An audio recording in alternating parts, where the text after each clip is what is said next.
been so long thinking I had to fight this by myself. But I can stand here today because y'all stood with me. Because you stood with me. We got you. Always. That's right, man. I ain't alone anymore. No, you're not.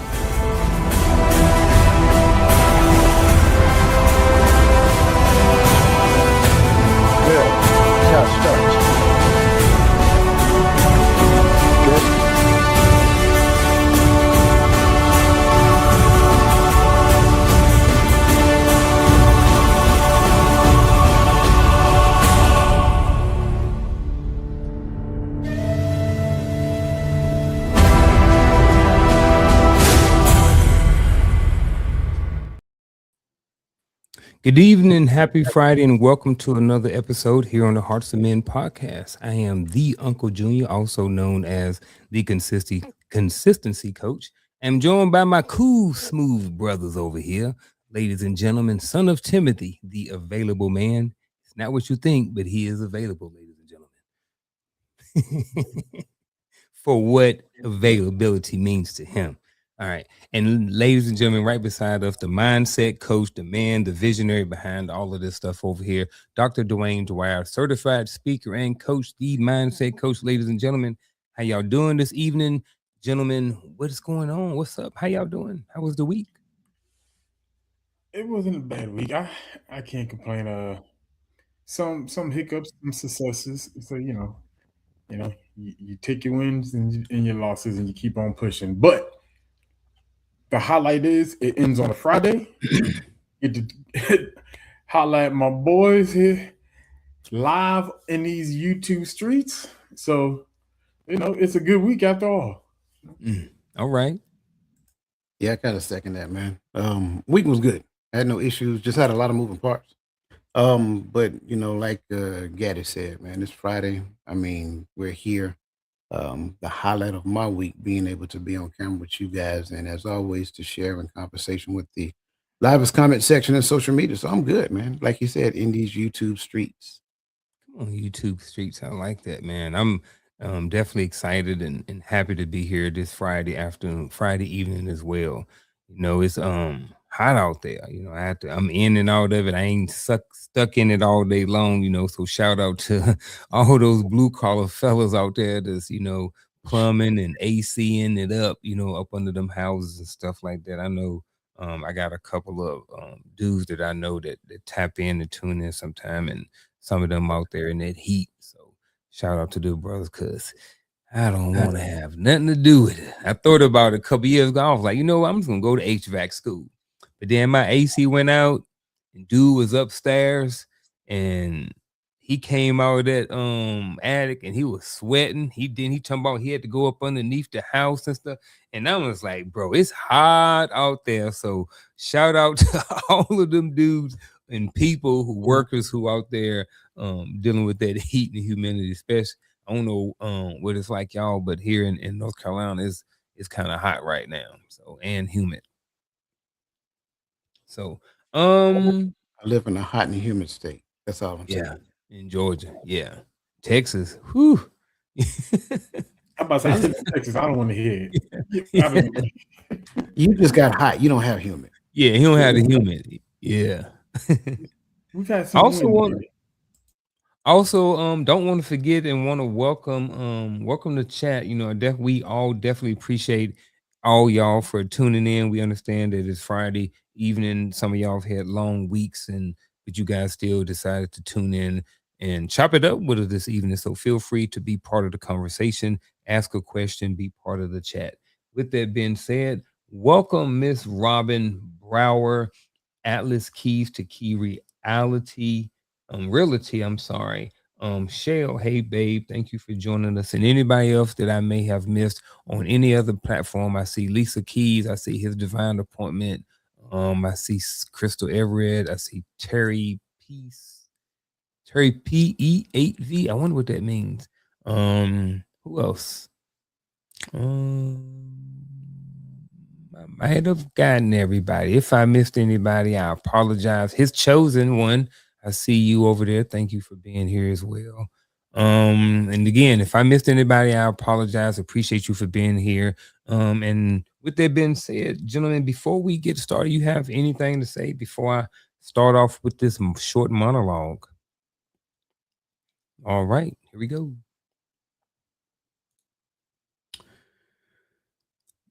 First, let me start tonight with a question. What happens when you can look at your life and say, I've provided everything, but at the same time, you feel like you're the one who was left with nothing?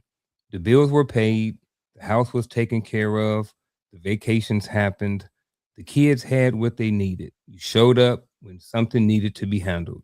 But somewhere along the way, something started feeling different. Maybe someone wanted more of your time, more attention, more conversation, more of you. And now you're sitting there thinking, wait a minute, I gave everything I had. So why do I feel abandoned? And that's where tonight's conversation gets interesting because providing and being present may not always mean the same thing. So it is possible to give someone everything and still leave something important missing out. So, gentlemen, let's talk about it. First thing we're going to do tonight is we have an opening question for the chat. And actually, before we do that, we're going to start with laying some definitions for tonight. So we got 3 definitions, gentlemen. Pick them apart, thumbs up, thumbs down. Let me know what you think about these. But these are some of the definitions going to start the base for our conversation. The first one is providing, giving or supplying something that contributes to another person's needs, wants, security, or well-being. Providing. All right, we got 2. All right, we rolling with it. The next one is presence, being physically, mentally, or emotionally available and engaged with someone or a situation. I can go with this for now. I think as time progresses, we're probably going to learn that there's a little bit more to presence than just that. But I'm not against what that says. Mm-hmm. Yeah, I like the more too. Yeah, agree. Next one is abandonment, the experience or perception of being left, neglected, unsupported, or emotionally disconnected from someone important. I don't know if I like perception. Something about the word perception right there. I like Because perception. I don't think abandonment necessarily have to be perception. I think you can have abandonment without perception. It can be just abandonment. But coach warming up the hands. What you got? Is it? But I'm just like, is it a abandonment if it's not perceived? Because not and I'm just saying, not all things are extreme, right? So Mm-hmm. so what something you may say do to me often may feel like neglect to me. Like in this relationship here, we have this triune relationship. I feel neglected from my brother because he says it does something. You may say and do that same thing towards coach, and he doesn't feel that way. But that perception creates that mental barrier for me that feels neglected in this relationship. And so is that not worthy enough to be addressed because it doesn't make coach feel some sort of way, but it makes me? I'm just asking. No, you're good. Let me kind of help fill in the blanks of what you're saying because I'm right there where you are. Bring up number 1 again. Any absence of this.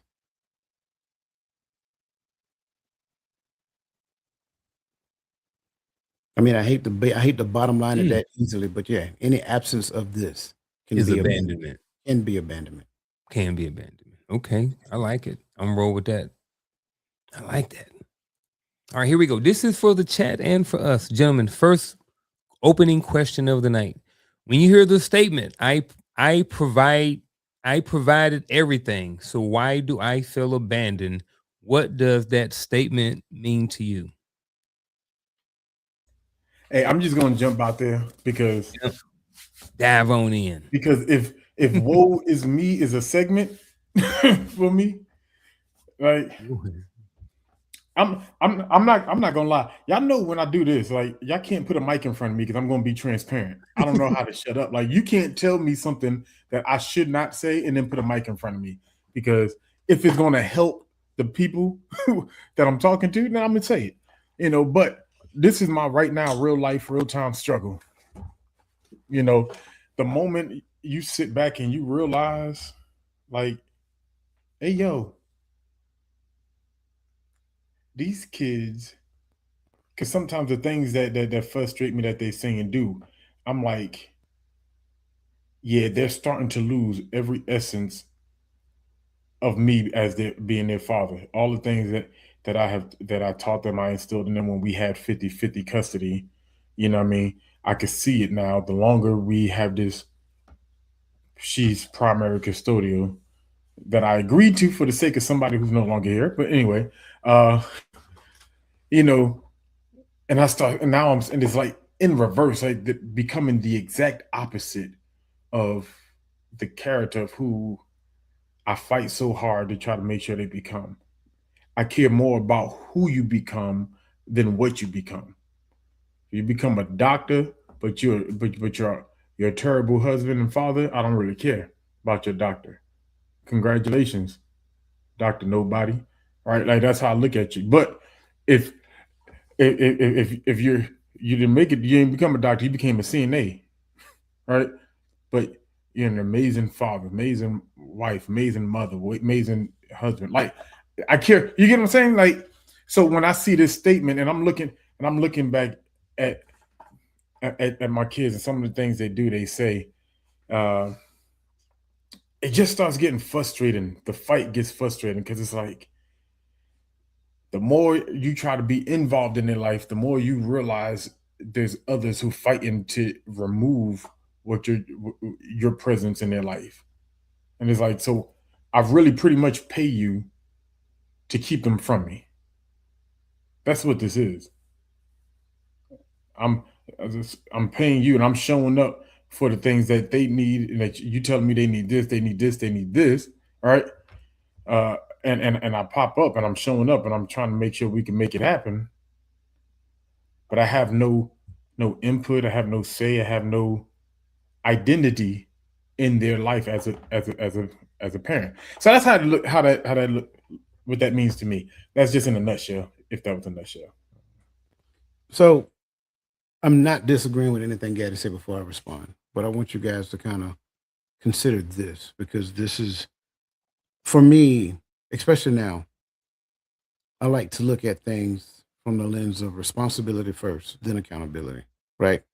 So when I say I provided everything, my first notion is to consider the assumption of everything because I may not necessarily perceive I may not necessarily perceive what everything means to somebody else.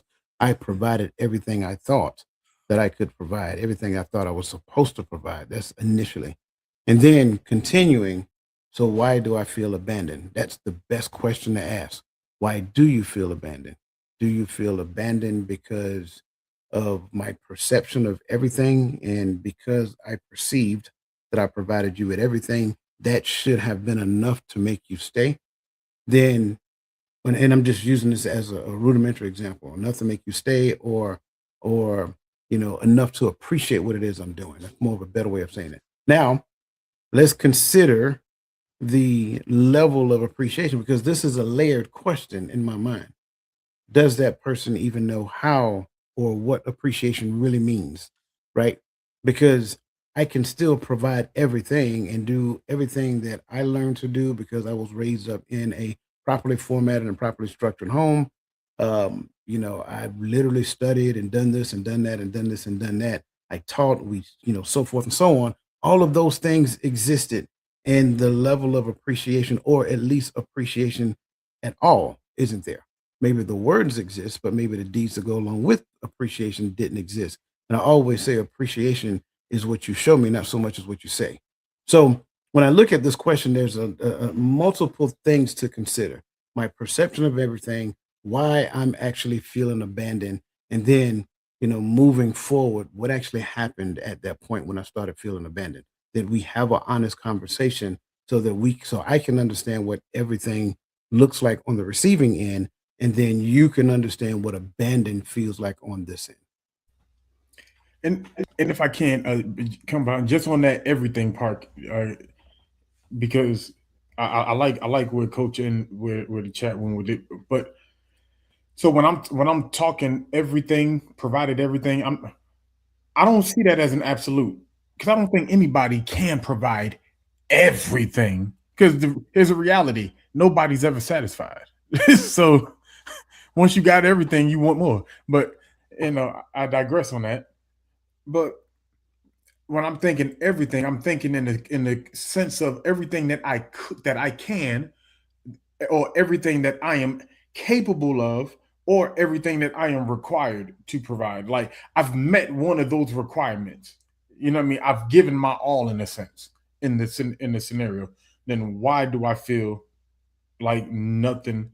There's no residual, and that's pretty much what I think of when I hear abandon. Like why is there no residual for everything that I've been asked to pour in? You both you both mentioned everything, and kind of similar context about no one can provide everything, and that's exactly what I wrote down. And maybe some of that abandon, I mean, and maybe provide everything, maybe I didn't provide the right leadership. As I was listening to what Gaddy was saying, I'll start like you said, we can't provide everything, but maybe I didn't provide the right things for that relationship. Maybe it was because I didn't have them. Maybe because I was ignorant and I didn't know what I was supposed to provide. Maybe I was looking at um the wrong definitions or the wrong instructions, or maybe I was interpreting the instructions wrong. Yeah, that's a big one too, interpreting the instructions wrong. So I think, yeah, definitely maybe it's something along the lines of not being able to provide the right things when it comes to those different things right there. Cause what what are the right things though? Like what would be, well, we probably get into that later on. I'm gonna scroll down. So what I'm gonna do You want to go there? we probably will. I'm assuming we will get there at some point doing the thing. But the first thing I want to do, we will go to the first question of the night. So what does providing mean to different people, and where do those definitions come from? Because you go in certain places and like this means to provide, and if you look at social media, sometimes good, bad, or indifferent, sometimes you look at people and they mean this means to provide. This means to buy. You got to buy this, you got to buy this, you got to spend money on this, you got to take this, you got to pay for these, and so there's different definitions and different levels of what people mean when it comes to providing. So gentlemen, what do you guys think about this? Okay. Um, you just opened up a can of worms. Um, it may not necessarily sound, or it may not necessarily sound like a very clear response, but I have to start off. Provision is according to the position that you hold. So if I am a father, if I am a husband, then provision comes through the mantle of husbandry to my spouse, comes through the mantle of fatherhood to my children. Therefore, I don't get to make it up as I go along. More importantly, you can't make it up either. So at the end of the day, you may have in your mind what you think provision means for me, but you don't dictate that, nor do you mandate that. That is actually instructions to me what I'm supposed to provide. I am supposed to be that caregiver, that caretaker, that teacher, that person that enforces, and I'm gonna say it this way: I enforce standards within the house. I make sure that those standards are first understood, then I make sure that those standards are enforced. I make sure that our children are being raised to be responsible, respectable adults that not only understand authority but respect authority as well. I'm being generalized right now, Gaddy. I know you're gonna go a little deeper on this, so that's why that's why I'm just hanging out in the rafters right He over now. there licking his chops. Yeah, he's ready. He's ready. So my children understand authority.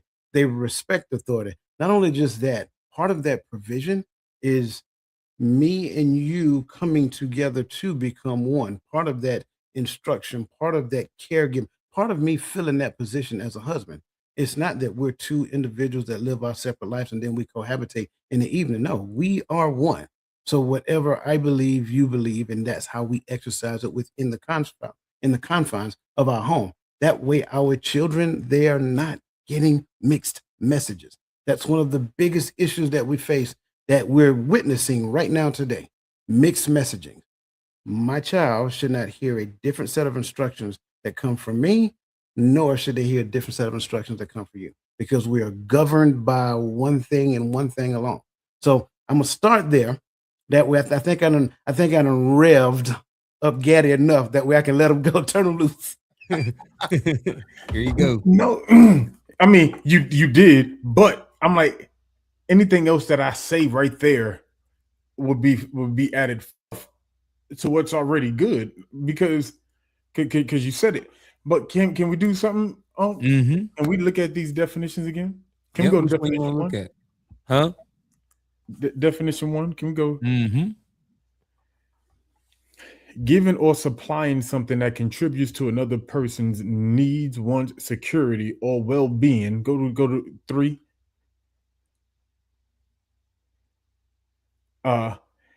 In the supported areas of emotion. I thought you put something else in here. This one. Oh yeah, okay, yeah. No, but I should have just went in order. I should have just did what I thought. Went in order. All right. In the physical, mental, emotional uh capacity, right? Because that's where that availability comes in. Is that because my provision in these areas, right?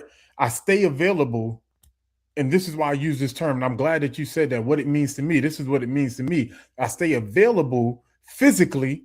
That's why I'm learning how to eat better. Something we weren't taught young, right? I'm learning to move more intently, right? I'm trying to do these things because I don't want to go away too early and I don't finish the work, right?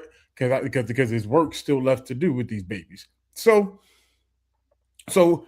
I show up in those areas, maintain availability, and I like how Coach said it earlier on, because in any of those areas that I begin to lack provision, I become I create abandonment in their life. All right, and so what does it look like to different people? That's why we have these different aspects in different areas, right? Because is it easy to abandon me mentally? Maybe not, because my father kind of made me a little more mentally strong, right?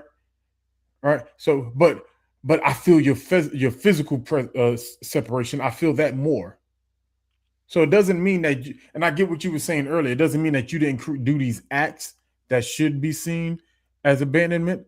But for me, I'm not worried there, because I'm tough enough to not let that bother me. But this separation is bothering me. And that's why, man, and I'm gonna shut up. But this is why I love, even when the first time he said that your love language is manipulation, I was like, huh? As a minister, especially when your chaplain found out you're a minister in the military, you start taking these courses, and one of the things you're always trained to teach marriages is to teach them off the fundamentals of these 5 love languages. So now I have to rewire and rewrite everything I learned when it came to marital ministry, right? And he knows that. When he says that, he knows that very well, because he's probably been to even more of those classes that I've been to. So but when you realize that, that didn't bother me. What fixed it for me is when he says it's so that you can learn more about you. And so now what I find out about me is that, oh, that's what it means when I find out that physical touch is my love language, because that's where my abandonment issue comes in, is when you physically separate from me. So now I recognize that in myself. That's not to hold you, but that's for me to understand why. Okay, that's probably why it's your love language, because you thirst in that area, because you're afraid to be abandoned in that area. But I hold right there, because I know there's so much more to go to. Hold on, bring it back. Let me. I know, my bad. I just want to add one other thing. Bring that presence piece back up again, because this is the perfect time to talk about. I think there's so much more. See, physically, mentally, or emotionally available to engage. But even in my distance, you should still feel my presence because of the impact that I made in your life. That's the other piece. That's the more profound piece to me. See, when you get older, you become a young adult. You go out and start maneuvering this thing we call life. You still feel my presence because he's been a teacher, he's been a confidant, he's been a counselor, he's been all of these things to me in those times, especially in those times of need. So we can't just limit presence to physical presence. It has to be such a degree that even in his absence, the father, even mother, even in their absence to that child, they still feel the presence. Man, I like Can I what y'all really? saying, but then I'm gonna get back to the go ahead. No, go ahead, Gaddy. Go ahead. No, because he said something, and I love the way he just played in my head. And I hope this helps somebody. But remember when you was a kid, my father gave me so much confidence in him as a kid. Somebody, an adult in my neighborhood, said something crazy to me.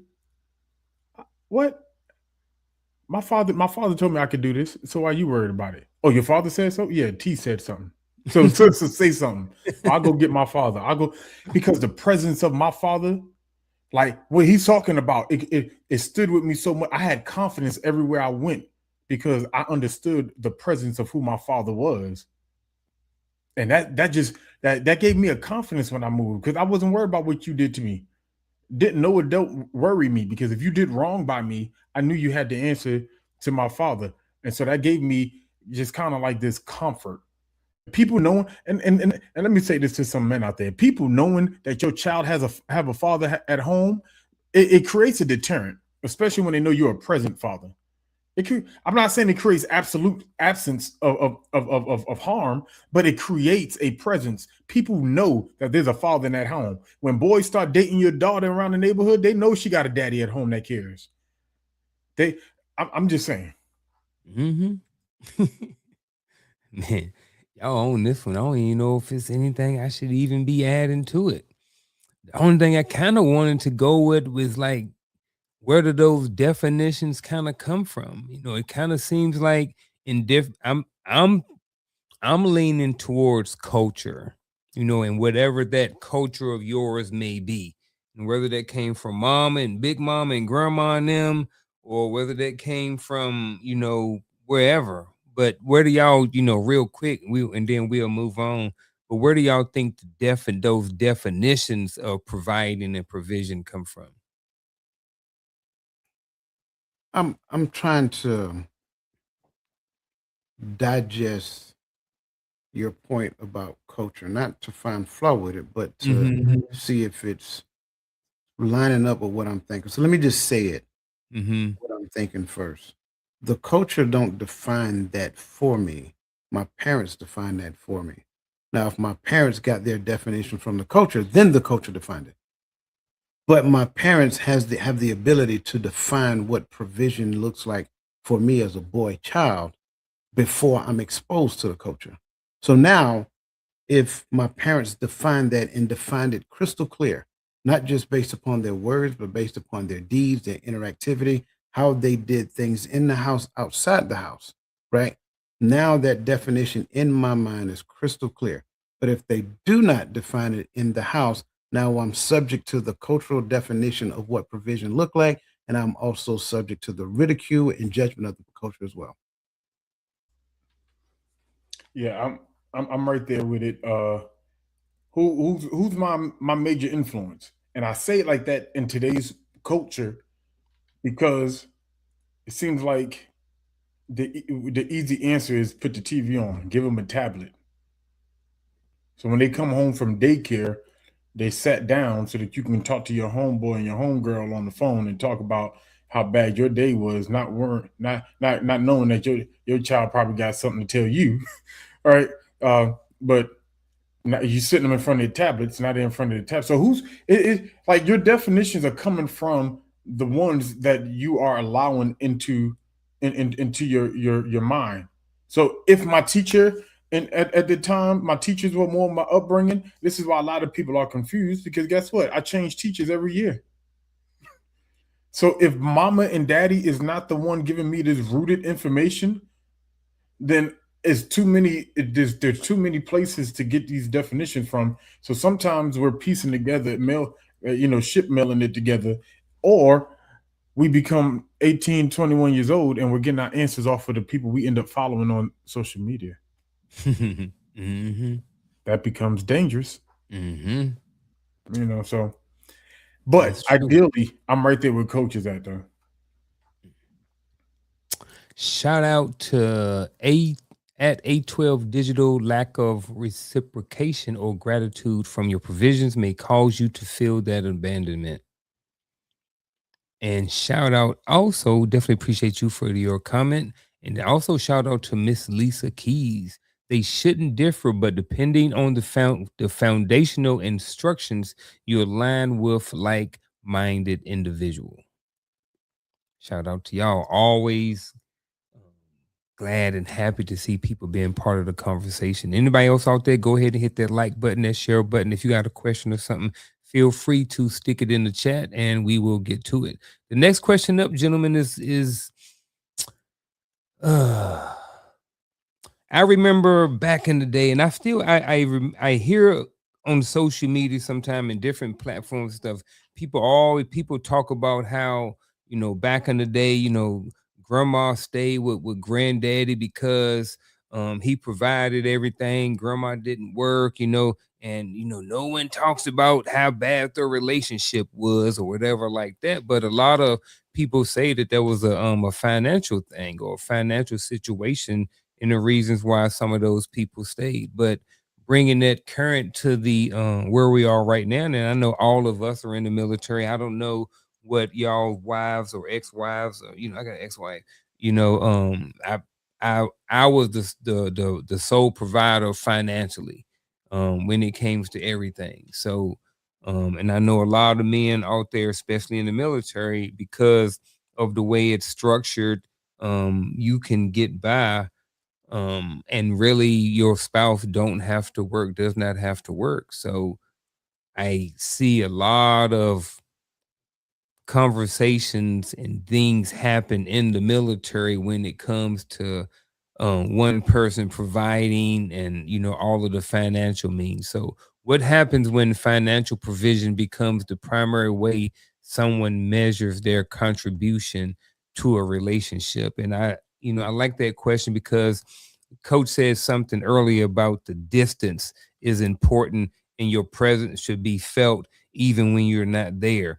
Up until that thought, I was always up, and probably if you would asked me 5 minutes ago, I would have said when I was in Iraq, I was nothing more than a paycheck because my wife at the time and my three boys were in the States. And back then we had, dial up internet, Skype, stuff like that. So we didn't have the internet as we have in 2026. So there was limited conversations back home. So I never really thought about my presence being felt while I was in Iraq. So again, the question, I say all of that to bring up the question again, what happens when financial provision becomes the primary way someone measures their contribution to a relationship?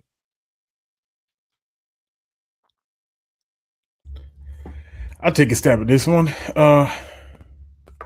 Financial provision becomes the primary way. The relationship becomes more performative at this point. It's about it's the way I'm viewing it. That's the way I'm viewing it because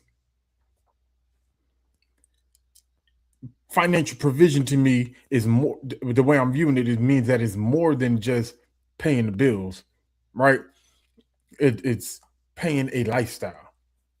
If that's the only way that I'm providing, because then that means I have to compensate for the fact that I'm not wanted emotionally in this. I'm not wanted as a leader in this relationship. I'm not, and this is what men hear when we hear this whole I want an autonomous relationship where I live my life, you live your life.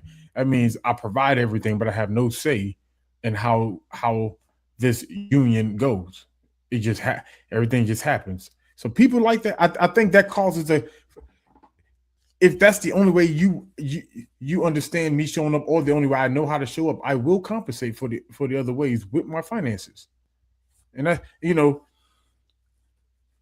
then I don't know, so many windows open up after that. Like you have these windows for issues. Now I feel like you're not appreciative when I bought this or when I bought that, but that's how you do everything. So paying for things become a norm. You know, I feel like people will lose the appreciation for it after a while. That's the only way you can provide, you can show up. And I hope I'm not losing y'all with it, but I don't know. Uh, and then now I'm frustrated. You're not appreciative of the things I'm doing. Blah blah blah. I'm doing everything that I can. We back to this beginning conversation, but I think that's just because that's the only way you know how to show up. That's where that capacity part comes in.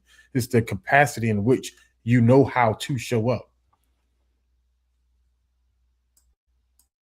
I like it. I see that, and I'll raise you this one. Um, and yes, please do. I'm glad you brought that up. I intended to respond to that first. Um, Change the narrative, though.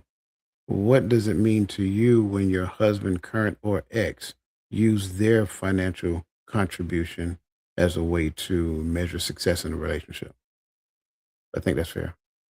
That's good. Oh, okay. Just want to make sure. Yeah. So my first thought is initially the reason why that person is doing it is because that's what they were taught to do.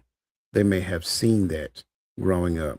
They may have seen men when they were younger, their dads or their granddads, all they did is work, bring home the money, sit down and watch TV.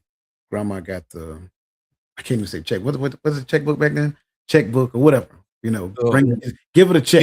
Billfold. Yeah, give her the check. She go cash it and goes, take care of bills and all kind of stuff like that. The only thing granddaddy had to do, and I'm talking about granddaddy because that's the house I was raised in. And the only thing granddaddy had to do was sit down and watch Perry Mason and Atlanta Braves baseball. That's it. No joke. That was my life. So fast forward, when a young man gets married, they think, as long as I'm providing, as long as the bills are paid, as long as the food is in the cupboard and all that other great stuff, I'm doing doing the thing. But I think here's the thing that I learned. There is a disconnect between you and the people that you're supposed to be in a relationship with, because the same amount of time, and I'm using that as a comparison, the same amount of time that I spent to get the money, I need to double that time with the people I give the money to. But here's the issue. It's very difficult to do that, especially when the people that gives me the money is requiring so much of my time during the week. So I have a fraction of that time left to give to the people that I'm in relationship with. So when you look at this question and you look at a person who measures, their financial contribution to the relationship as a measure of success, well, again, it's a disconnect between them and the people that they're supposed to be in relationship with. Now, mind you, go back to what we just talked about previously, because the mantle of husbandry requires some things. It requires me to have these conversations, to teach, to sit down and educate and mold and shape impressionable little minds and turn them into responsible little adults, to love my wife like Christ loved the church, to nurture that relationship. And all of those, that takes time, which is my most valuable contribution in my relationship. But yet I'm counting it by dollar. And I'm substituting that time for the dollar because I'm spending time over here and I don't have but so much over here. What more do you want from me? Well, they want you. That's the answer. I hate to say it that way. And unfortunately, they may be enjoying the fruits of your labor. They're missing the fruits of you, which is the thing the relationship mandates. So there's a huge disconnect between the husband, the wife, the father, and the children.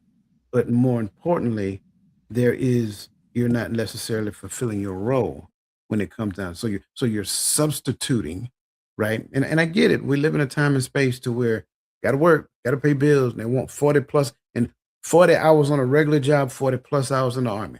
I'm just going to tell you the truth. Yeah, there'll be weeks we work sometimes easily 60 hours a week, and it became the norm. But what were we sacrificing for that? Now, ideally, that presence should have been like shared, if you will. In my absence, right? My spouse should have been carrying my presence in my absence. So going back to your analogy about being in Iraq, yeah, I'm in a whole foreign country. There is no 40-hour work week there. It's 24 hours a day, 7 days a week. I'm not there. And like you said, phone calls and Skype and all that stuff, depending upon where you were, that could have been far few and in between because I was out in the sticks, baby. I'm just saying we was out there in the dirt.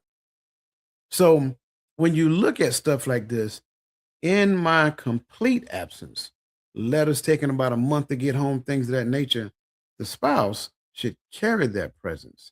But it's very difficult when I really didn't give her a lot of presents, to give her, to give to the kids. The present she got was the soldier.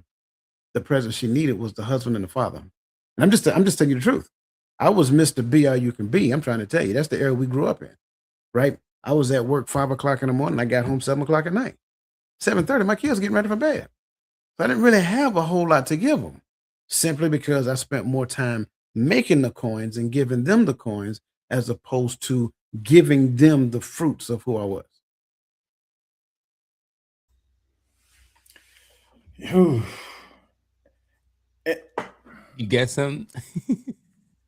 Yeah, it's just I want to answer the question, and at the same time, like I'm like, coach is like, I got a question now because it's like to backtrack into what we were saying earlier that we was going to lead into. Well, what are the right things, right? Because you said something here, right? You're saying like you're breaking down really. And when someone says systematic, well, here's the thing: the systematic part started a long time ago because a lot of us were not taught how to show up in any other way than financial, right? Because what was the struggle of our people at the time?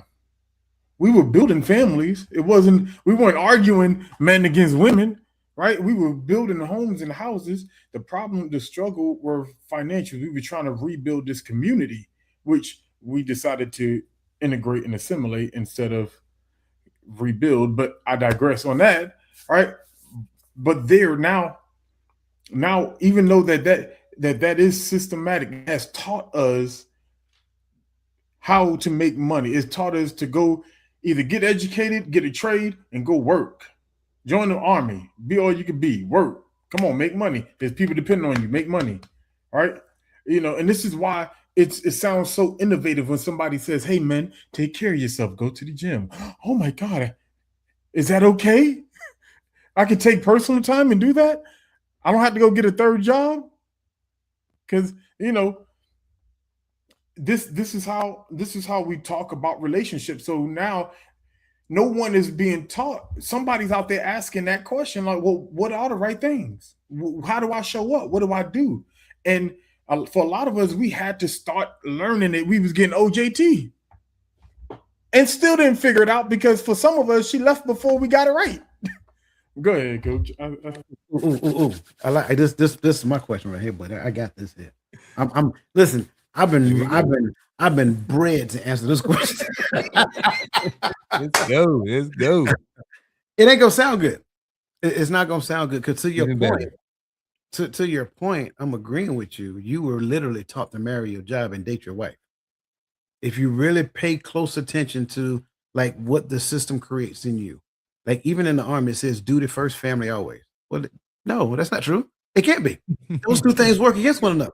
If duty is first, wait, I thought family was first. I thought wife, I thought spouse was first. So no, those two things don't work together. So the right answer is, and again, it's not going to sound good. Young men need to build a foundation before they pursue a wife. That's the answer. I hate to say it that way. Coach, Get it out your system.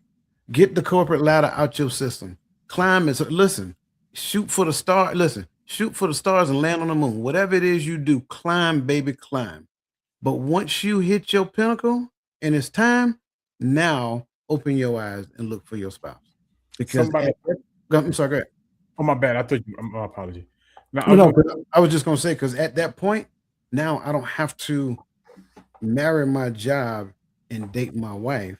When I get married, 35, whatever age it is, I'm not trying to dictate to another person the age to get married, 'cause I think that's lunacy anyway. But whenever you hit that point and you're done with climbing the corporate ladder, now open yourself up to be married, because at that stage now, it's not I'm married here and I'm dating here. No, I'm dating my job and I'm marrying my wife. That's just it. If my wife blamed me for anything, it's just gonna be that my job and my side piece. Go ahead. I'm sorry. No, you're right, and I want. And now I'm talking to you out as coaches now, because I got kids going through it at the moment, But someone told me that I was harsh, and I was teaching my son.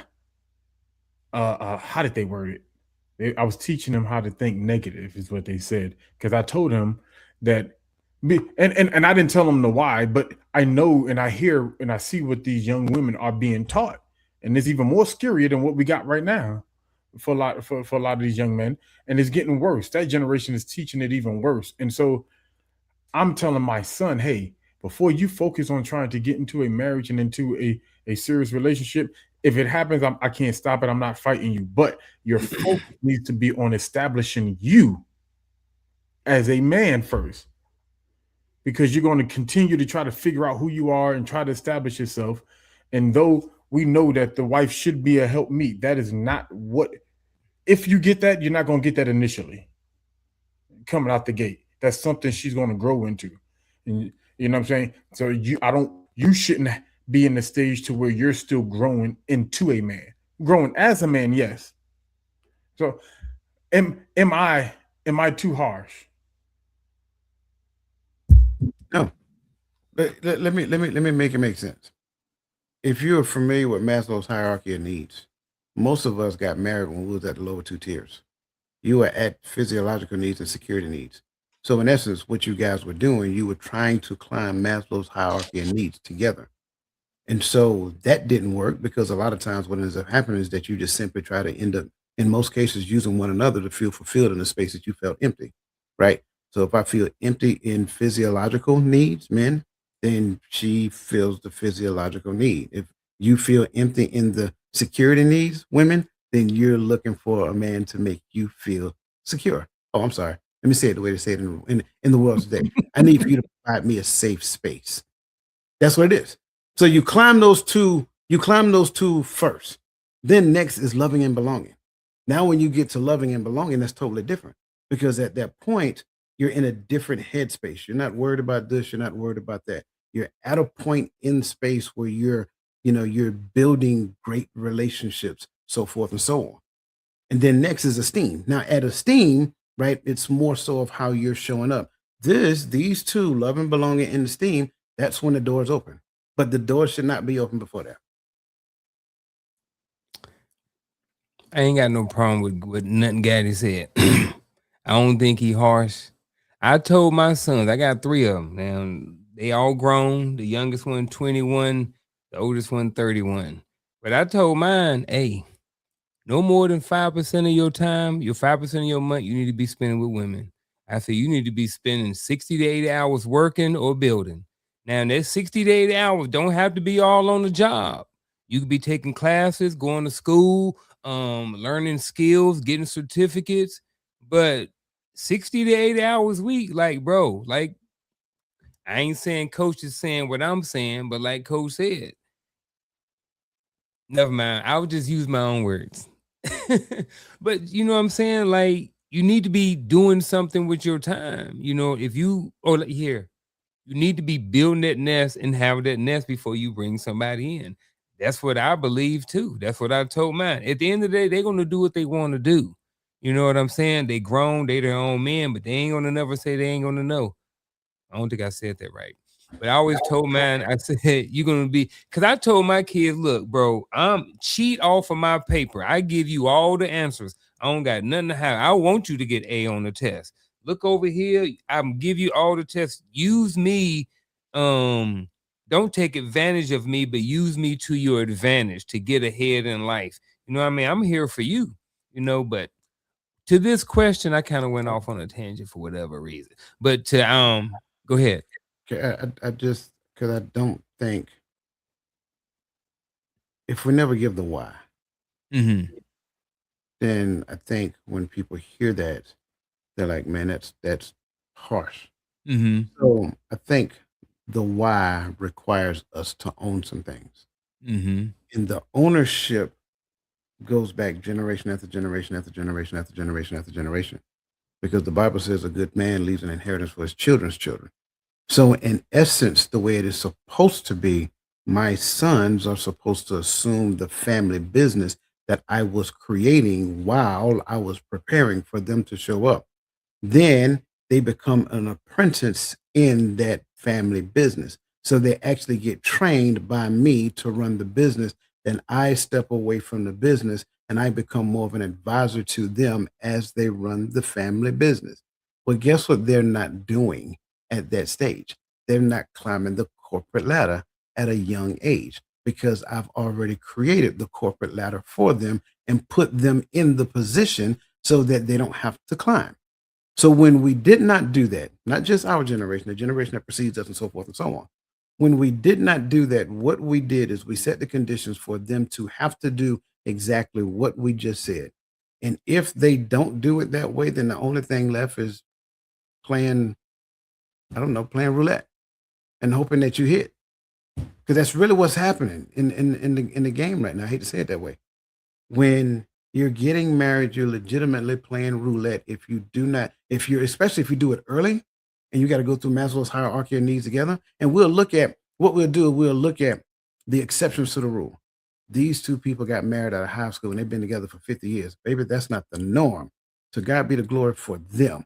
But when you do statistically across the board, that's far few and in between. So we'll talk about the exceptions to the rule and not talk about the rule. The rule is we actually did them a great injustice. Our parents did us a great injustice. Their parents did them a great injustice. And that bad teaching has been passed down from generation to generation. I ain't gonna doubt that. I like that. I am going to come. Let's say here I go. What happens when financial provision becomes the primary way someone measures their contribution to a relationship? They leave. Now, here's what I mean by that. What if the person is the provision? So I'm coming from the person that is being provided for.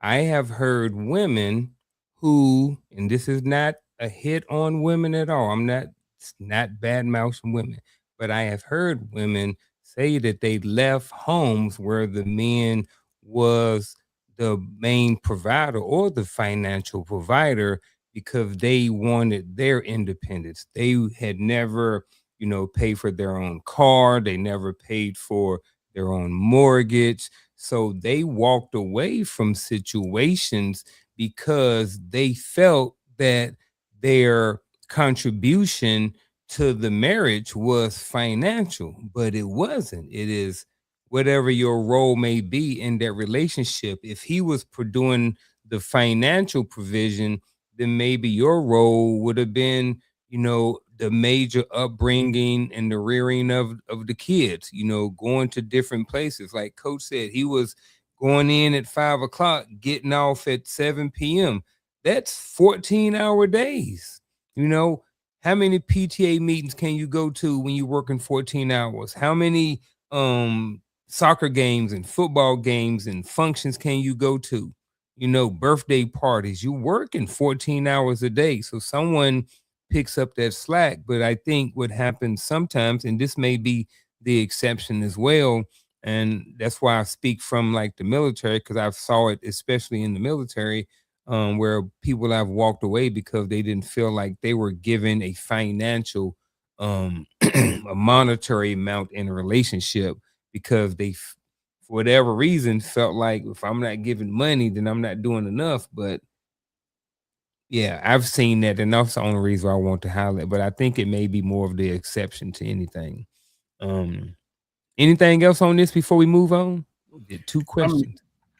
I was just on that Go military ahead. piece. just because there's the flip side too. The other party can leave too.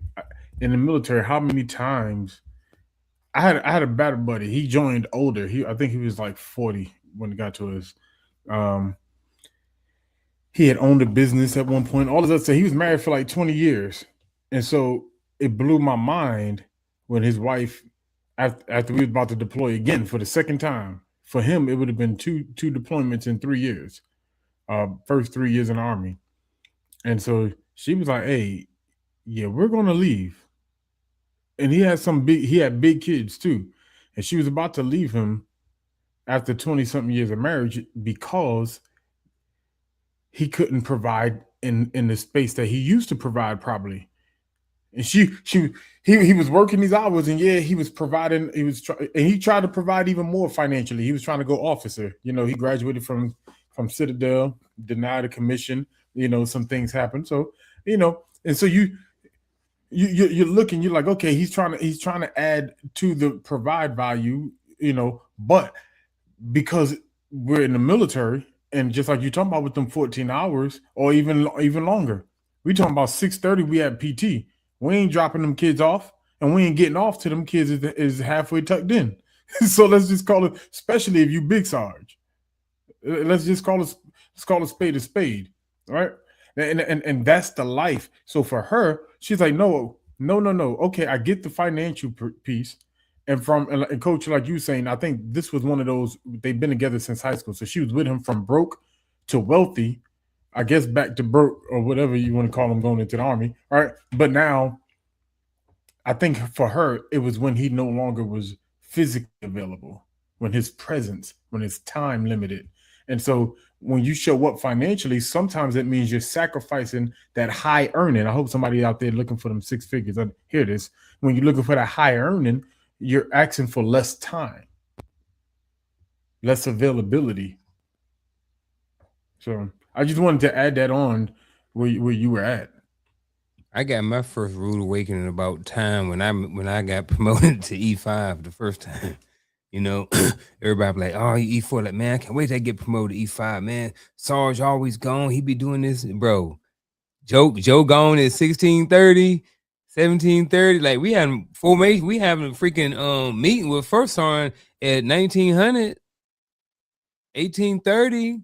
Joe gone. Joe at home with his wife. And like you said, the more you move up, you big Sarge, bro.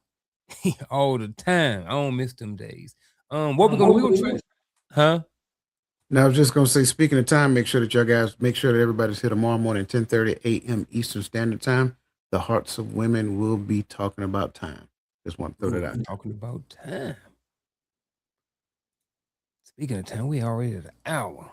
Man, we got a poll for y'all. So what we're gonna do, I'm gonna throw this poll up here. So when I throw the poll up there, we are going to get to a while y'all are working or filling out the poll or putting in your number with the poll. The poll is this: which makes you feel most valued in a relationship? And it's 4 answers. If you choose number 4, feel free to type in your answer or your response to whatever it is that you have. And kind of interested to see what you guys say. And we'll get to it later on. But while y'all doing that, we're gonna answer a we're gonna do a scenario.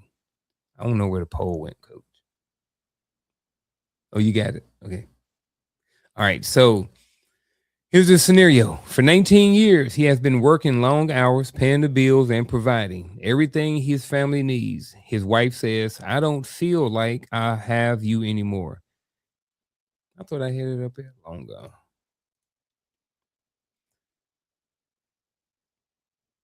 His wife says, "I don't feel like I have you anymore." He responds, "But I do everything." Gentlemen, what's your response to this? Just a scenario. Did it just happen at 19 years? After 19 years. I mean, that's kind of like my initial question. Like, why did it take 19 years for her to say something? Oh. Not saying that what she's saying is wrong. Yeah. I'm just saying what happened at 19 years now you're having this conversation. Yeah, that's the same thing I would say. What haven't y'all been talking about? And the reason why that's important, because I'm glad we held that right there, because that's my question is, if how was I more available in the first 19 years if I've been working long hours and paying the bills the whole 19 years, right? That means somehow, some way, we found a way to make time with me working these hours. So what has changed or what has happened? And, sometimes that's maybe, we had a kid, so now she don't have there's not a lot of space or wiggle room. You got to get a babysitter or something like that. Someone got to watch the kids for you got to have a person. You know, I get that, but for me, and I think a lot of times we use that as an avenue to say you're not present no more, and we need to separate. 'Cause I don't feel like I have you no more. But raising a kid, guess what? That's what comes with it. That's why I always advocate to young people that get married. Wait a while before I start. I know you want to practice tonight, but wait a while before you score and get a goal, because them that whatever time you think y'all got now, when it's just you and your spouse, you don't have that time when you got that kid, especially when they're an infant and they're not self-sufficient. They can't go play in the room. You don't have the time. And that's hard to deal with, especially it's hard to deal with on a mother that's dealing with postpartum. But Yeah, I think with the scenario, um, like Coach said, why did it take so long to have this conversation? It should have been talked about. But also, it's like, they say, I was married for 19 years, but they say you never you never divorce the person. You don't divorce the person that you marry. You know what I mean? So even I can see how it can get there, but it's not just one conversation. It was a whole bunch of conversations and stuff that wasn't had and wasn't talked about for 19 years. It just didn't come out of nowhere. But I definitely, as I look back, mine was, I didn't after 19 years, I was done too. You know what I'm saying? Like I didn't feel like I have you no more either. Like we both was mutual about how we felt about each other after 19 years. And it seems like in this situation, it's kind of the same thing. Maybe just, they didn't put in the time over the years to build that. So at some point it became the distance grew, so I don't know. Can we bring it back up for a second, Yes, please? sir. I only gave a first reflection of the question. Like the 19 Mhm. years matter, but I don't want to act like the stuff that's also being said after the 19 years isn't a fact to somebody. Mhm. That's the key. It may not have been a fact to him, but it was a fact to her. So the 19 years matter. Why did it take so long? Then number two, like when you look at I don't feel like I have you anymore. Like now we got to unpack that to understand what that really means, right? Because it's not that her feelings are invalid. I have a thing like your feelings are never wrong, but you have a responsibility to analyze those feelings to determine whether or not the reason why you feel is actually right. You see what I'm saying? So I do agree that you feel that way. Now tell me why. Well, because you work all the time. Well, I've been working all the time for 18 years. So it did not bother you for the first 18 years. Yeah, it did bother me. I just didn't say anything. Well, okay. So your silence now, what I'm hearing is the reason why you're feeling that way. Because if I don't know I'm doing anything wrong that's not working for you, then that should have been a conversation that we had up here, before we got to this point to where at 19 years, maybe some frustration, some arguments, and all that other great stuff exists. So that's why I say it's not that the 19 years is irrelevant, and it's not that how she is feeling is wrong. It's not even the fact that what she is saying is not true. It's the fact that we didn't have this conversation for a reason. The question that I want to understand is why. Yeah, I definitely get that. The why. What you got, Gaddy? no, I was just gonna say, but that's why I asked the question, like, what changed? Because I feel like what it sounds like is there was an effort in the beginning, and hear me out, and I only say that because it says for 19 years I've been working long hours and providing for my family. So I've been doing this for 19 years. maybe the reason why we haven't had the question is because maybe we were able to find time. So maybe something changed, and because it couldn't have just be, it couldn't have just became an issue today. Like so that's where my mind is at. Like, what changed that made it an issue right now? That I get when you was younger, you was trying to hold on, but I don't know what you was trying to hold on to, because the more money I make and the more money you progress, it doesn't mean your hours ain't gonna get better unless you change profession. You got a different type of job, but usually pay raises don't come with better hours, right? Um, it's just the way I'm looking at it. So that's where I'm at with it, and so that's my question. I'm like, okay, it is valid. She does feel this way. Why haven't we had the conversation? But also, what if something, you're like, we didn't have the conversation because we were able to have time? Because look what she says. I don't feel like I have you anymore. What changed? That's just the only place I'm lost at. Because did you change? Because that's also, and did you change? Did you stop finding time in your free time? You want me to find time in my busy time when I'm tired as well. Well, we both, and this is where we both have to. Yes, I'm gonna say this is where we both had to sacrifice, right? Which to me, if we both sacrifice, and it's a compromise, and that's how I'm. But I love my brother, so I'm gonna concede on that. um, But see, there's another piece to it as well. Because if you read that question slowly, it really sounds like he's the only one who's working. Maybe So that's that's the my reason why he's working long hours. but that's my point. Yeah. Like, within her day, she was able or willing to find time. Why can't we do lunch together? Why can't you bring lunch to me and we do lunch together if you're not working, right? All right. Mhm. Why can't that be the way? Like, because after 19 years, it's hard for you to expect me to change the way I work at the job, because now I'm relied upon at this place at the level of what I do. And it's hard to come after 19 years of working here and say, hey, bro, I'm gonna drop these hours by like 10 hours for 10 hours a week so I can find more time with my work. They're gonna be like, what was y'all doing before? yeah. Comments. I saw two comments. I'm gonna get to those real quick. The first one is from again. Thank you again for the comment at 12 digital. Moral spiritual values play a big part in this component. The nurturing presence needed for you after coming out of those sticks was the wife. That was from a few minutes ago. Yep.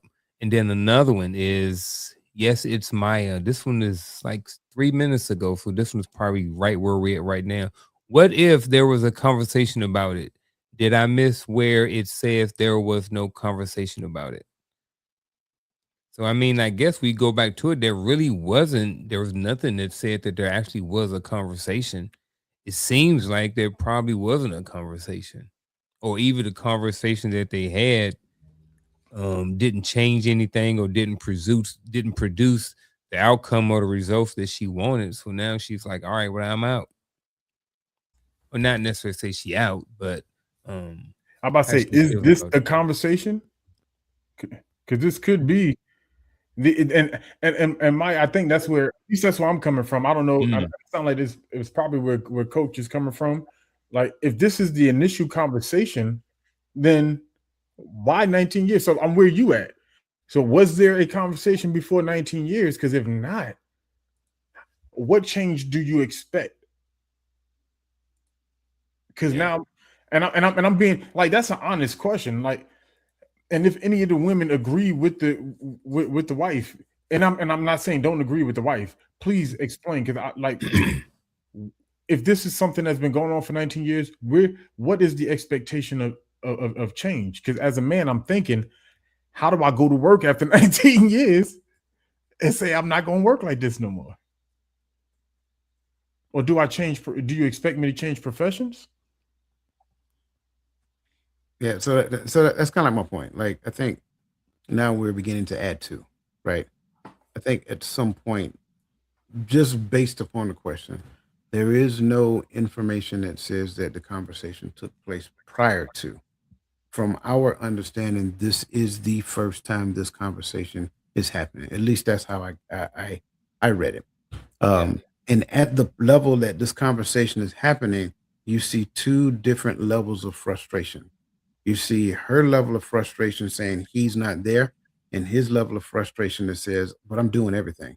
I work, I pay the bills, I'm always going. I'm doing like if we need, I'm the one that's providing that."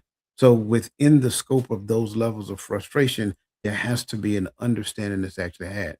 Either you don't work as much because you done climbed the corporate ladder enough, and we done acquired all the stuff that we need. Maybe we sell this big old house, buy a smaller house, and live off the whatever that looks like. I really don't care. That's between the two of you, right?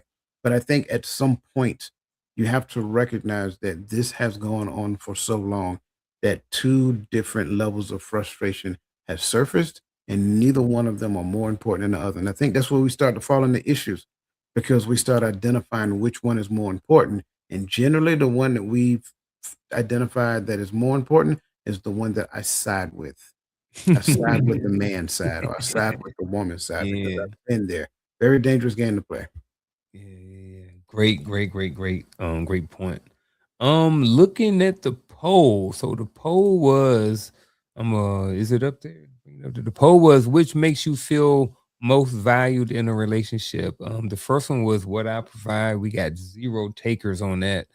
The second one was time and attention. We got 0 takers on that. We had 3 for emotional connection and 4 for others. So let me scroll through some of these others um and see what we got. I gotta scroll back a little bit, but it's all good. Okay, we got some fours, we got some threes, 4. Lisa Key said her 4 is duty. Okay. She is becoming said feelings shouldn't matter, but still filtering the junk. I That's have her a number 4. Huh? if the poll is still open, it looks like I have a question. If they got a 1 and a comma next to it or asterisk or something next to it, is it calculating into the poll? If you wrote 4, you probably should have done 4 separately and then your response behind it, so it can count into the poll. 4, adding value to to the other person and the relationship. Let me see. 4, it's not just one thing for me. From Yes, It's Maya. Krista Everett had number 4. There's another one, A12 Digital Acts of Gratitude.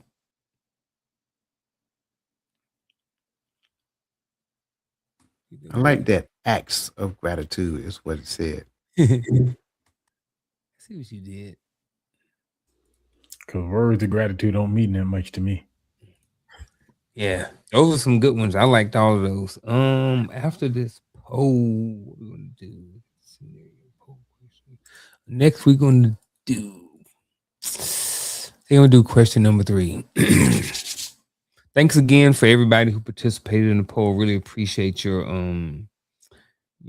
participation and being part of the show. Definitely appreciate all the questions, comments, and everything. If you hadn't already, we're about to wrap it up in about 15 minutes or so. So go ahead and hit that like and share button and all of those good things like that.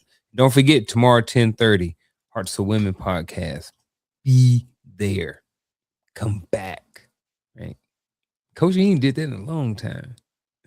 Right. I was thinking that last week, I think. I can't remember the last time I did it. Yeah. Number 3. Hold on, let me move the time up real quick. Number 3. How do we distinguish between being physically present and actually being present with someone? I would say I used to be guilty of like, hey, we need to spend time together. Well, if we're in the same room, if you watching TV and I'm on my phone, like we spending time together. So, gentlemen, how do you distinguish between physically being present and actually being present with someone? Or maybe that is your definition. Well, so look, I kind of made mention of this slightly, just a little bit, because the physical presence, right, leads to the overall presence, which does not necessarily require physical presence for there to be presence.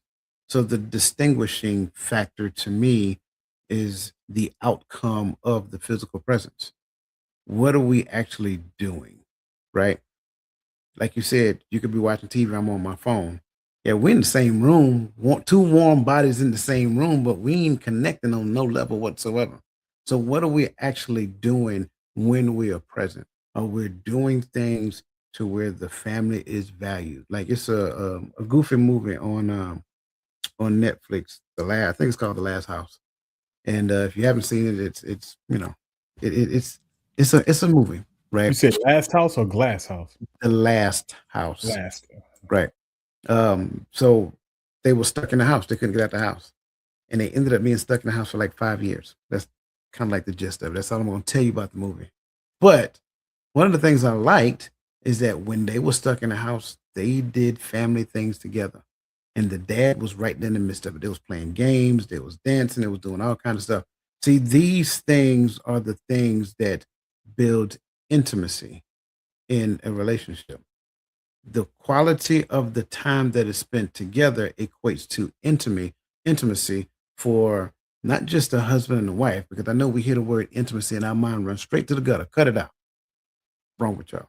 Um, but for the father and the children, for the mother and the children, right?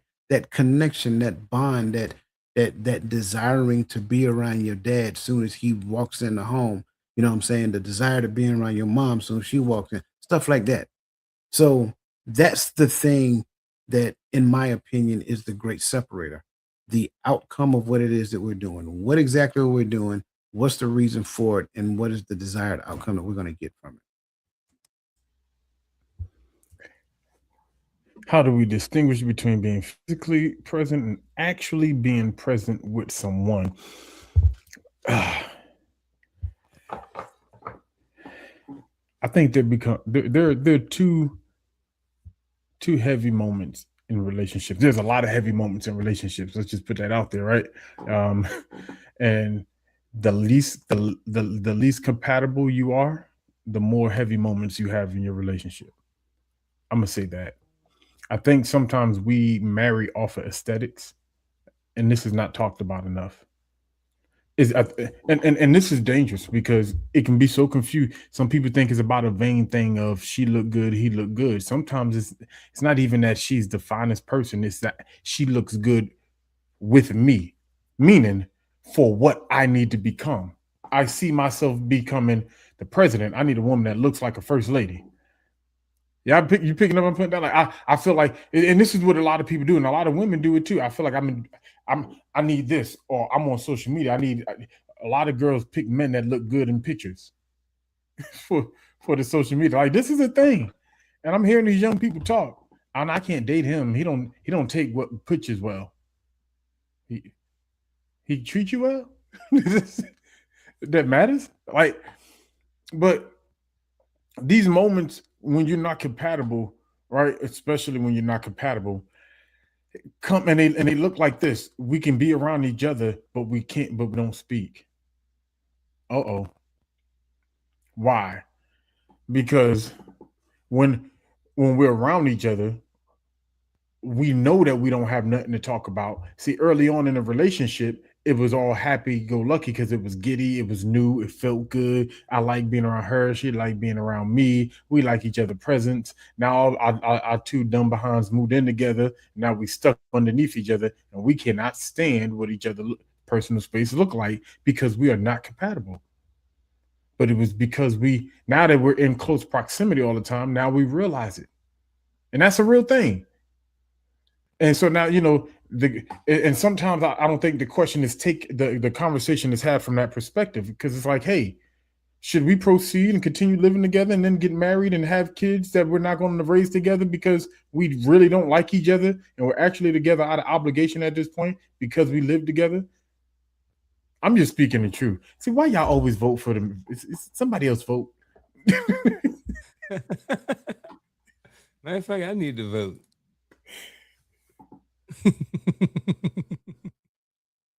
Man. How do we distinguish how do we distinguish between being physically present and actually being present with someone? It's where are you at mentally too? You know what I mean? Like if me and Gaddy in front of each other and we're having a conversation, right? And Gaddy talking, and I'm just like, yeah, man, I'm listening, bro. Yeah. Go ahead, man. Like I'm physically there, but I'm not present. I'm not locked in with him. We're not on the same wavelength, kind of what coach was talking about. I don't know why I keep saying that all day. I keep saying that. I keep saying it, and then I forget what I say in the midst of saying, coach said something about that. I don't know what's going on today. But it's about, like you said, what are you doing while you're there with that person, like in that relationship? Like when me and Shell are watching, and we're there and we're in the living room and I'm on my phone and she's watching TV, like I said, we're not locked in. But if we're both there, we're both watching TV, maybe we're watching the same show, we're laughing, we're commenting about the show, maybe we're holding hands, eating popcorn, drinking wine or something. I don't know. But that's that's being more present and then more locked in and stuff like that. So, coach summed it up, Gaddy co-signed it, and I'm just adding more fat to the pot. So let me slide on down and see what this poll is before we do this rapid fire, because I don't know who's in the hot seat right now. Man, come on, man. Stop playing. Let's Who go. in the hot seat? Me. Oh, coach in the hot seat. Yeah, me. All right, so coach They in the hot seat. cheating. They cheating. That's all I'm saying. Hey, I voted for Gaddy. I wanted Gaddy in the hot seat. See, Gaddy primed the audience. That's what happened. I'm just saying. I didn't prompt. They knew. Yeah. Oh, they y'all knew vote right for by me. somebody else. Yeah, he poisoned the well. Everybody- That's what it was. Yeah, All right, let's go. manipulating. All right, so here we go, folks. Here is we got rapid fire. We got 8 questions for coach. Coach going to hit these questions real fast, and then we may come back to some of these for clarification, or if somebody want to know a little bit more about them, put it in the chat and we'll come back to it. All right, so first rapid fire question of the night is this: can money replace presence? No. Next. Can someone be surrounded by people and still feel abandoned? Yes. Next. Is providing a form of love? Yes. Next. Can providing become a way of avoiding difficult conversations? Yes. Next. Does being needed mean you're appreciated? No. Can someone demand presence while ignoring what their partner provides? Yes. Is feeling unappreciated always about what someone else is doing? No. Last but not least, can you provide too much? Yes. Ooh, you can? Yes. I agree too. Any of those, Gaddy, you want to get back to, or coach? Man, it was like 3 of them. I needed him to like. There's 3 of them. I was like, wait a minute. And Shout it's out not to even that- coach. Everybody give coach a round of applause by putting in a 4 in the chat. But yeah, oh man, it just escaped me too. But it was one that he mentioned in the middle. That yes, him a way of avoiding different. Yes, so go back This to the one? last one. Yes, this one right here. Can providing become a way of avoiding difficult conversation? I know everyone knows the answer is yes, but I just wanted you find coaches to just kind of like dig a little bit more, because a lot of people don't.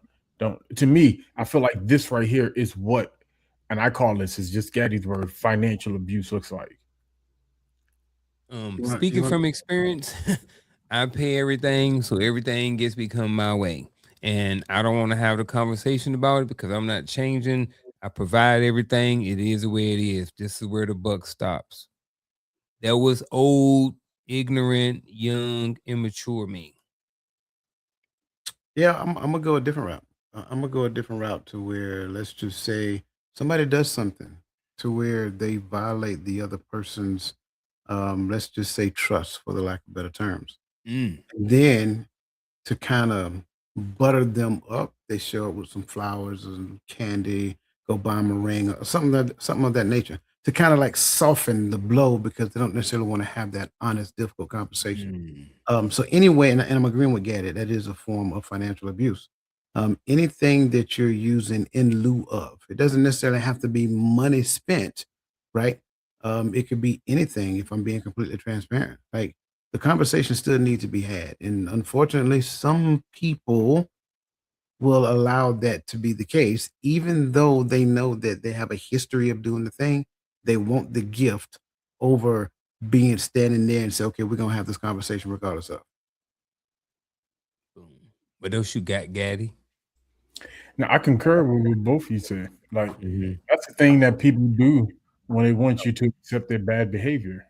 You know, and some of it is taught behavior. Because I remember the older men always told us, hey, stay out of the doghouse. Make sure you come home with flowers because you never know when she mad, right? And as if because I bought home flowers, it throws perfume on the stench that I left in the marriage, whatever that is. Sometimes you don't know, but yeah, that's what I was. That's what we were taught, and I think you were taught financial. We were taught as men financial abuse, and this is why I understand. I don't argue when I hear some women talk about how men use their providing, as a way of control. I get it. I don't think it's true all the time, but I think it's true in some cases. I've seen it. But that goes it's back where we started from because we were never taught for a lot of us anything other than bringing home the bacon, as we would say. Now, like you said, now that because I pay for everything, I buy the food in this house. I'm the man in this house. Everything needs to go my way.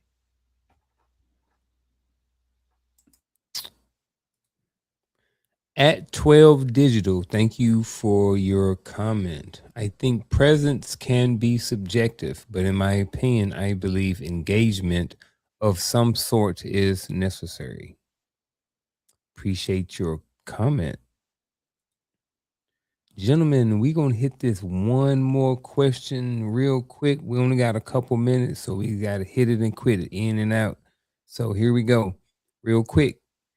What is, then we'll get to our final thoughts and we're going to close this out. What is one question someone could ask the people closest to them to find out whether they feel supported beyond what is being provided? It's actually two questions, but it's hard because it's a lead-in question for me. So it's kind of like, and it's intentional because it says to get this answer, right? So my first question is, what do you need help with? What are you struggling with? What do you need help with? All right, because everybody got that thing that that they're working on at the moment. That's weighing on them at the moment. So then my question, then I'll go like this: why don't you ask such and such for help? Man, nah, they don't want to help me. They got other stuff to work. That I start looking at their responses then. You know what I mean? And if the people that are closest to them, they're saying don't have the time or don't want to help them for any reason, they're usually saying that because they honestly believe in their heart that these people do not have their backs. To me, that's abandonment because I feel like on the inside they feel like if they succeed, those same people are gonna be there wanting to help celebrate. Bring back up number one, please. I just want everybody to see it again. Providing, giving, or supplying something that contributes to another person's needs, wants, security, or well-being. Now bring the question back up. The first thing I would do is change the word feel to are in the question. I would just ask them this question right here. Don't tell me how you feel. Tell me what you know. Because your feelings could be that way just simply because that's how you feel. Tell me what you know. When you look at the evidence that happens within this house, do you believe or are you supported beyond what is being provided? Because if I leave it to how you feel, I'm opening the door for every last one of your insecurities to hit the table. I'm not here to appease your insecurities. I'm here to fulfill my role as husband and as father. So when certain things come out, we can have conversations about those certain things. When the evidence come out, the evidence is the facts, and that is reality. So I'm careful when I ask you to tell me how you feel about reality, because at the end of the day, you get to make it up. But if I tell you to show me, give me the facts, talk to me about, based upon what you observe, do you believe that you are supported beyond what is provided? There's really only, a couple of ways you can answer that. If the answer is no, okay, now I'm going back to what Gaddy said. What can I do to change that outlook for you? Because just because you tell me what I can do, that don't necessarily mean I'm gonna do it. Because some things, you know, might not. Yeah, we're just gonna have to talk about that. We're gonna have to talk about that a little bit more in detail. Because okay, got it. But that's probably just what you want me to do, or what you quote unquote need me to do. And I'm careful, right? I'm careful when we hit to the notion of, this is what I need from you. Okay. What are we really talking about now? So that's why I say I'm loving the question, but I would take this question and change it to a evidence-based conversation, to where now both of us have to lay down how we feel, identify the facts, and then according to how I felt before. This kind of goes back to a question that Maya asked previously. Right now, according to the evidence, now if I feel a particular way about the evidence, I have to analyze how I feel first before I take them and project them at you. If I analyze how I feel based upon the evidence and the thing that we agreed to, the thing that is right, then at that point, now we can have a conversation. If your feelings line up with what is right. But if your feelings is just what you want, that doesn't guarantee I'm gonna do it. So that's just kind of like, and I know some people cringe when they hear stuff like that, but I think that's what boundaries look like. I think that's what healthy relationships look like. The fact that we can have honest conversations, to where just because you say a thing, I don't necessarily fold. Yep, I'm with you. I kind of like that too. It don't need to be a whole lot changed. I would start, mine would be simple.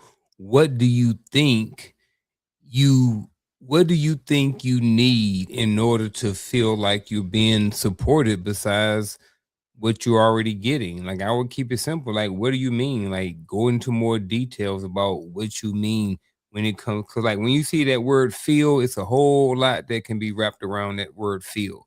It might just be how you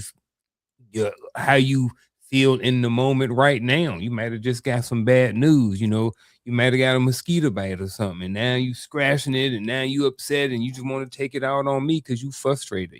So it could be a whole bunch of different things. But gentlemen, I definitely appreciate every word that, and every syllable that was said here tonight. You guys have been on it. I was shocked that we able to get through all of that stuff. We stayed on a couple of them for a while, so definitely a great conversation. But with that being said, we're going to um definitely plug 10:30 tomorrow morning, Hearts for Women podcast. Make sure y'all come in and check that out.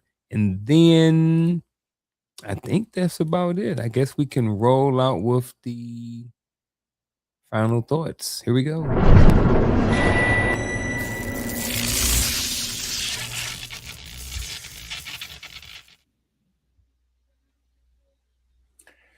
Paid for everything, present for nothing. I provide, so why do I feel abandoned? And everybody in this community, if you read in the chats live, you'll see everyone notices the word feel when it comes across. Because what you feel is not always necessarily reality, right? It's an aspect of how you perceive reality, it's an evidence of how you perceive reality, but it's not necessarily reality. But the question that I always ask is the why, because that brings out the legitimacy of the feelings. Why do I feel abandoned? I like that question. Why do I feel abandoned though I provide everything I think I'm supposed to provide? I'm giving my best effort. I'm putting my best foot forward. And one of the hardest truths as men, and I'm saying this to men and I'm saying this to women to understand how, what men go through sometimes, right? One of the hardest truths in this reality is that, hey, sometimes people don't really care. Like I feel abandoned because that reality set in. Now, what do I do with that reality? It's up to me whether to push forward the way I'm already going or to change courses because of what I've revealed. But I think your answer to that question is indicative of what's important to you in life. If and if being the provider, being the husband, being the father is more important, then do I continue to lead with my money and provide in this way, or do I provide in a different way? Do I have a conversation? What do I do? But I have to diligently seek out the answer, because that reality sits in for a lot of men, because everybody don't go through the same thing, right? For a lot of men, this reality sits in like, hey, yes, I understand all of these, but hey, nobody's going to come save us sometimes. So you have to do the work to figure out how we can change the temperature of this relationship, because bam, now I could run into a brick wall because I've gotten everybody used to me being a provider first, because that's all I brought. But now who am I after I provide less? Because is that going to be the answer? Am I going to sacrifice money for time? So that this way I feel like if I'm getting that more time, maybe that's why I feel abandoned, because we're not spending quality time together. So she doesn't feel that connection to me. But that's all I got. I'm gonna digress because I can keep going, and I'm not gonna re-quote the entire episode. So thank you for this conversation, Unc. That's all I got. Yeah, I agree.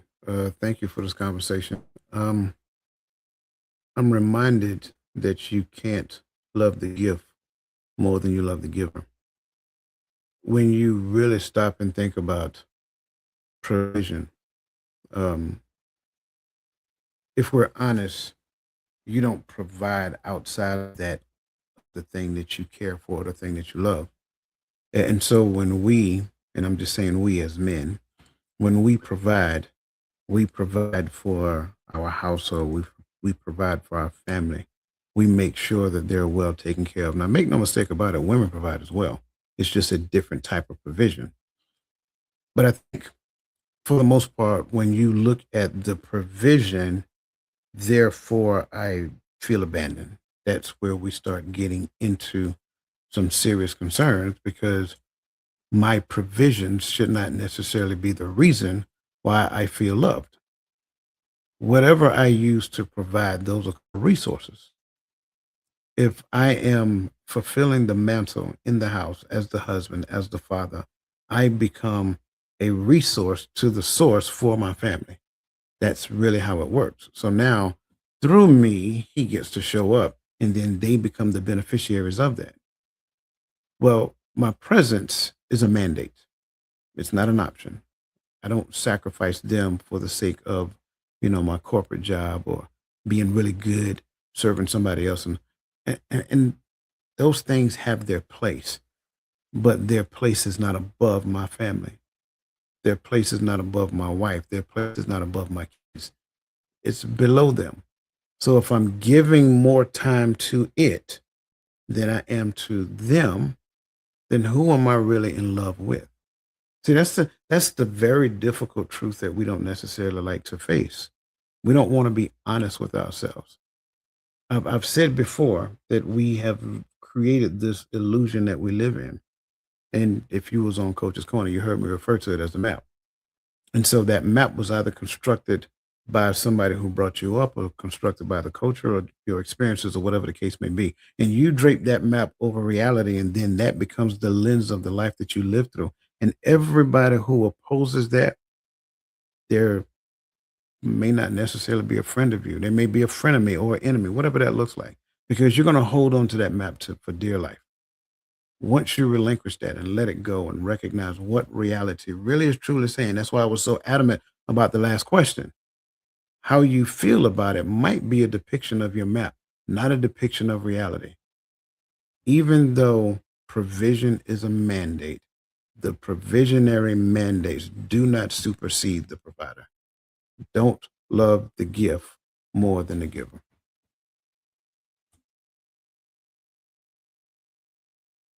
Sheesh. Both of them and very great final thoughts to complement all of their words from the show, and I appreciate that. My final thought is not going to be that long. Why providing everything feels like providing nothing to them. I would just go back to just the word provision in general. If anybody's out there and looking to get in, I'm just thinking about a relationship or something like that with someone. Like, I think it's important that both of y'all understand what provision looks like, and then kind of understand what you guys' role or place in all of that is going to be, and how that's going to push you forward in your relationship. So I think that learning about provision and having an understanding about it is very important. I know initially, when I was young, I had no idea really about what it meant and what it was for, or even probably even how to spell it at that time. I don't know, but it's a very important thing and a very important subject to know about, especially if you plan on having a family. And I think is equally important that both parties in the relationship understands a lot about it, so they can again help progress their relationship forward. But that's all I got. I don't have too much else to say.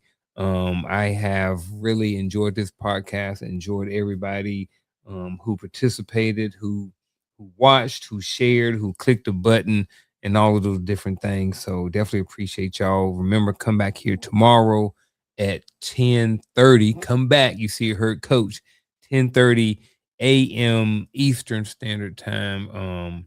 And for another episode. Y'all got any more housekeeping items before we close this thing out? Hey, I do have one thing. I do have one thing. Real quick, y'all, real quick. If you have not gotten your copy of Counting Sheep, Losing Souls, make sure that you scan it. We're going to be doing a book review on this book coming up real soon. I can't remember the exact date. Crystal's going to have to put it in the comment section. If she don't get a chance to put it in the comment section tonight, she'll put it in the comment section tomorrow morning. So again, if you have not gotten your copy of Counting Sheep, Losing Souls, get it so you can understand who Tyrone Bradley is. Word up, Tyrone Bradley. All right, that's it, folks. We will see y'all tomorrow morning and on Tuesday for Coach's Corner, and Friday for another episode here, and Sunday on TikTok. So tap in, click the links, all of those good things, and find out when all the new shows and all of that stuff coming up. There goes the book right there. He just popped it out. So now you know what it looked like. So if you ain't got to go get it. All right, that's it. Anything else? All right, we out. Peace.